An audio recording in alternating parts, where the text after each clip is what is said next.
Okay, this is 1804 14th Avenue in Moline.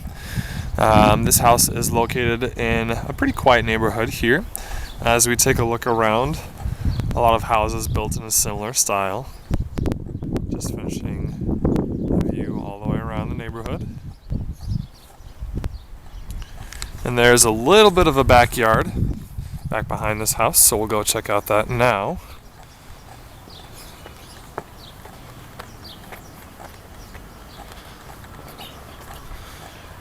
As we make our way over to the back, we have, as you can see here, just a short little hill that then leads up to a fence for the neighbor's property. But then this is really pretty much it as far as this little back space. But then looking around to the rest of the neighborhood around the opposite side. And then now looking at the other side of the house. We have here one door which leads into a split level entry, one going down into the basement and the other leading up into the rest of the house. But for now, we'll go over to this other side door.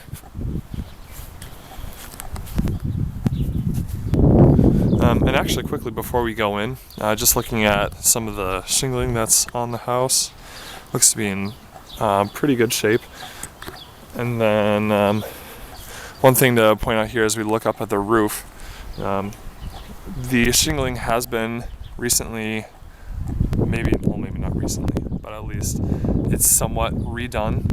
And instead of pulling off the old shingling, they just layered it right on top. So as you might be able to see here with this edge, you can see the multiple layers and actually multiple colors of the shingling. So we will now go ahead and go inside. And on this side entrance, it leads directly into the dining room area. And first thing you notice coming into this front part of the house, we have some really nice hardwood floors. And now if we look towards the front of the house, we have our kind of living room space. And again, the hardwood floors continuing over in here. And then looking out into the front of the house, where again, we just have our front porch and leading out to the front. But the differences between this living room and the dining room are the ceilings. So this one has a kind of stuccoed appearance, and then this ceiling up in here for the dining room is a dropped or hung ceiling. Quickly before we move on to the upstairs portion, we do have one bedroom or a study off to here on the left from the living room. I'm just going to sort of look around in here. And then there is a small closet off here in the corner. So we'll go upstairs now to check out the rest of the bedrooms.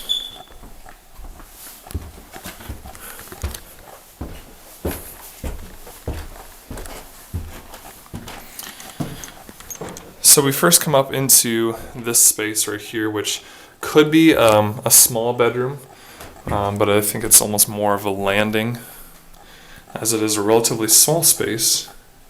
And then it also leads into another bedroom just directly off of it. So in this room, we have some ceilings here that slope down to the sides. This side looks out to the front of the street, and then this one looking directly into the neighbor's house next door. So not much of a view here.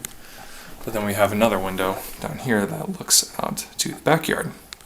Thing to note about the windows in this house, and especially in this room, seem to be kind of drafty.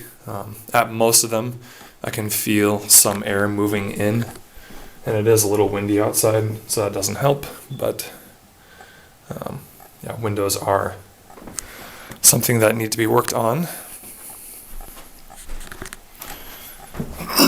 Going downstairs now, we'll get back into the kitchen.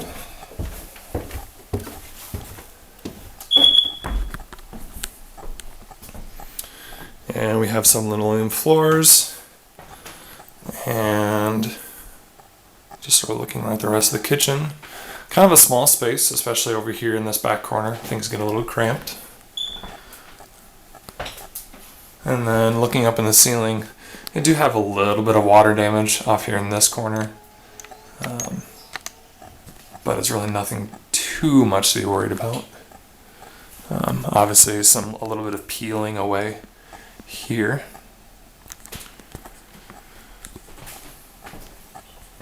As we come out of the kitchen and back into the dining room, off to our right then, we have our full bathroom for the house. We have our shower right here in this corner. And then continuing walking in, we have our toilet here and full sink and cabinet. The drop ceiling continues in this bathroom. And here you can see a little more evidence of some water damage here that's sort of been dropped down from above. But we will now continue down into the basement. So this is the door that was on the opposite side of the house. So this is the east side door, and that is the west. But we will now go downstairs, past that chirping fire alarm that you can probably hear. And we get down into the basement. I need to get out my light because it is a little dark in here.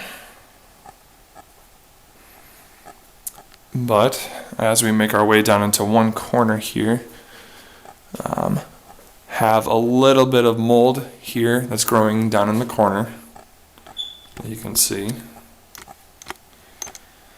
And then we'll turn back this way and make our way over to the furnace and hot water heater. Both of these look to be about middle-aged, look to be in pretty good shape. Hot water heater, I'd probably say would be maybe the older of the two. No install date on it that I can find. And then going from the room with these appliances, we then are led into a kind of utility room where we have a dryer, a dryer and then two washers off in that corner. And then over here we have maybe signs of more water damage along this wall. And then we also have some cracks over here in these cinder blocks. And if you were to get the angle just right, you'd be able to see a little bit of daylight coming through these blocks. And this wall does lead just directly outside. So it's not like there's another room with a window. And then, so there's some separation in the blocks there. And coming back into the room where we had the furnace, again, a little bit of the same thing happening here. And then up into those floorboards. And that one you can actually kind of see. So finally, here in the basement, we get to a kind of little storage room underneath our staircase that we have here. And once again, we have more signs of water damage or mold along the walls. And this window is actually pretty tight compared to some of the others that are in the house. Again, just showing out into the neighbors. And then we have an attachment, as it looks like, for a drain or a sump pump maybe. And more water hookups, as you can see down in here. So throughout the basement, along especially the walls, there are multiple holes. Oh, some mold down there that you can kind of see. But yeah, holes along the walls especially. But the floors are intact. There's no cracks even along the bottom. So it really looks like the main openings to the outside world come through those walls. But anyway, This was 1804 and 14th Street in Moline.